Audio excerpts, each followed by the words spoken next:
शिरोळ तालुक्यातील शिवनाकवाडीत 142 जणांना विषबाधा, 17 जण गंभीर, आरोग्य पथक शिवनाकवाडीत दाखल। शिरोळ तालुक्यातील शिवनाकवाडी येथे सुरू असलेल्या यात्रेत विषबाधेची मोठी घटना समोर आली आहे। यात्रेत महाप्रसाद किंवा स्टॉलवरील अन्न सेवन केल्यानंतर तब्बल 142 जणांना त्रास झाला असून 17 जणांची प्रकृती गंभीर आहे आणि 124 जणांवर प्राथमिक उपचार सुरू असल्याचं आरोग्य विभागाने स्पष्ट केलं आहे। गंभीर रुग्णांना इचलकरंजी येथील IGM रुग्णालयात तसेच आरोग्य केंद्रात दाखल करण्यात आले आहे।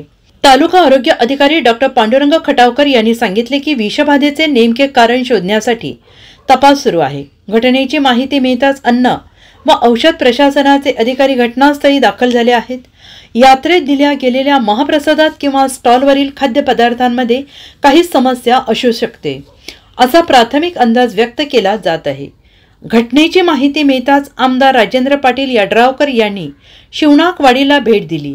त्यांनी रुग्णांची विचारपूस केली आणि आरोग्य विभागाला त्वरित आवश्यक ती पावले उचलण्याच्या सूचना दिल्या आणि या घटनेने संपूर्ण परिसरात चिंतेचं वातावरण असून नागरिकांमध्ये भीतीचं वातावरण निर्माण झालं आहे। प्रशासनाने संपूर्ण परिसरातील अन्नपदार्थ तपासणीसाठी नमुने घेतले असून अहवाल लवकरच हाती येण्याची शक्यता आहे। जे काही या यात्रेमध्ये येऊन गेलेले असतील किंवा ज्यांना काही त्रास असेल असो अथवा नसो, सर्वांनी पाणी उकळून गाळून मग प्यावं, अन्यथा त्याच्यामध्ये मेडिक्लोर टाकलेलं असेल, पिण्याच्या पाण्यामध्ये मेडिक्लोर टाकून मेडिक्लोरचा वापर करून तेच पाणी प्यावं, शुद्ध आणि स्वच्छ पाणी प्यावं। शक्यतो बाहेरचं काही खाऊ नका आणि बाहेरचे उघड्यावरचे पदार्थ कुठलेही खाऊ नका आणि बाहेरचं पाणी पिऊ नका। हेच एक सगळ्यांना नम्र विनंती। Bureau report SVN Marathi, Shirol.